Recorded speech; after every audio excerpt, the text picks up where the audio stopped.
حضرت مولا علی شیر خدا رضی اللہ تعالیٰ عنہ بات بیان کرتے، فرماتے اپنے گناہوں سے ڈرا کر۔ تم غریب ہونے سے ڈرتے ہو، تم تنگ دستی سے ڈرتے ہو، تم لوگوں کی دشمنی سے ڈرتے ہو، اپنے گناہوں سے ڈرو، کہ ایسا نہ ہو کہ تمہاری نافرمانیاں رب کی ناراضگی کا سبب بن۔ میرے نبی پاک صلی اللہ تعالیٰ علیہ وسلم کا انداز کچھ اس طرح کا ہے کہ امام بہقی نے لکھا ہے، حضرت بشیر بن عقبہ رضی اللہ تعالیٰ عنہ کہتے ہیں میرے والد انتقال کر گئے تھے اور میں ایک جگہ پہ بیٹھ کر رو رہا تھا کہ نبی پاک صلی اللہ تعالیٰ علیہ وسلم میرے قریب سے گزرے، کیوں روتے ہو؟ یا رسول اللہ میرے والد کا انتقال ہو گیا، میری والدہ رخصت ہو گئی۔ تو یہ ہمیں حضور نے سبق دیا ہے، یہ یتیموں غریبوں کا خیال رکھنے کا یہ بھی ایک نقطہ، یہ بھی انداز ہے۔ کائنات کا بڑے سے بڑا درد دل رکھنے والا بندہ یہاں تک نہیں جا سکتا جو میرے رسول کریم نے بیان فرمایا۔ کہتے ہیں نبی پاک علیہ السلام فرمانے لگے، بشیر بن عقبہ کیا تو اس بات پر راضی نہیں کہ میں تیرا باپ ہوں اور عائشہ تیری ماں ہو؟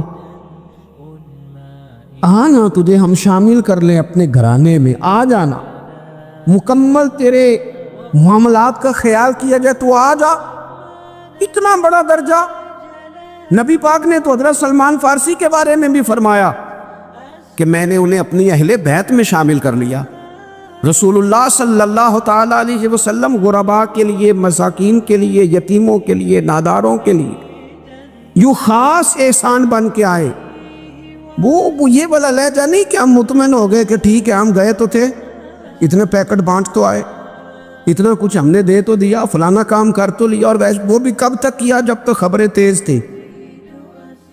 ہمارے ملک میں سیلاب آیا، میڈیا نے خبر دی، شور ہوا، لوگوں نے بڑی کوشش کی، الحمدللہ بڑے اچھے جذبات کا اظہار کیا، ڈھیر سارے لوگ وہاں گئے۔ میں آپ سے پوچھتا ہوں کہ کیا سیلاب زدگان سارے اپنے اپنے گھروں میں چلے گئے؟ ان کے گھر بن گئے؟ لیکن ہمارے جذبے کیوں ٹھنڈے ہو گئے؟ اسی لیے کہ خبریں ٹھنڈی ہو گئی۔ ہم تو چلتے ہیں ٹرینڈ کے ساتھ کہ آج کل ٹرینڈ کیا ہے، اگر خبر ادھر کی ہے تو ذوق ادھر کا ہے، خبر ادھر کی ہے تو ذوق ادھر کا ہے۔ دیر پا کام کرنا اور خاص جذبات پیدا کرنا ان لوگوں کے لیے۔ حضرت سیدنا عبداللہ بن ابی اوفا رضی اللہ تعالیٰ عنہ روایت کرتے، ایک یتیم بچہ آیا تھا، اس نے عرض کی حضور میری ماں بھی بھوکی ہے اور میری ایک ہمشیرہ ہے وہ بھی بھوکی ہے، اے روٹی دا دکھ نہ پوچھو، روٹی تے بندہ کھا جاندی دے۔ یہ جو بھوک ہوتی ہے نا، بھوک، بہت سارے لوگ نا، میں ایک شادی میں تھا تو وہاں ایک دو لوگ کھانا کھا رہے تھے، تو بعض لوگ انہیں دیکھ دیکھ کے مذاق کر رہے تھے، ویڈیو بنا رہے تھے، کہتے دیکھو کھانا ہی نہیں آتا، کیا انداز ہے، سارا ان کا منہ جو ہے وہ کھانے سے بھر گیا، ہاتھ دیکھو کہاں تک ان کے لتھڑ گئے، کیا انداز ہے۔ تو میں نے کہا تم ان کے کپڑے بھی تو دیکھو نا، انداز، بیٹھنا اٹھنا، کپڑے پہننا، یہ غریبی کا پتہ دیتے ہیں۔ بھوک جب تیز لگی ہو پھر کھانے کے آداب لوگوں کو یاد نہیں رہتے۔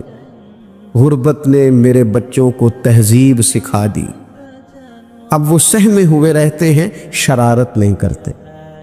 عزیز، ہوتا یہ ہے کہ جب انسان کو بھوک شدید لگی ہو نا، پھر اسے ڈاکٹر کی ہدایات نہیں یاد رہتی، پھر تو پیٹ کی آگ بجھانے کو لوگ دوڑتے۔ تو کہتے اس بچے نے آ کے عرض کی، یا رسول اللہ صلی اللہ تعالی علیہ وسلم ماں بھی بھوکی ہے، بہن بھی بھوکی ہے۔ حضور نے نا اسے 21 کھجوریں عطا فرمائی، فرمایا 7 تیری، 7 تیری بہن کی، 7 تیری والدہ کی۔ اور یہ حضور نے 21 کھجوریں دی ہیں، یہ نبی پاک نے 21 دیے۔ ہاں یہ حضور نے 21 دی، اور حضور تو اشارہ بھی کر دینا تو پھر روٹی ساری زندگی ختم نہیں ہوتی۔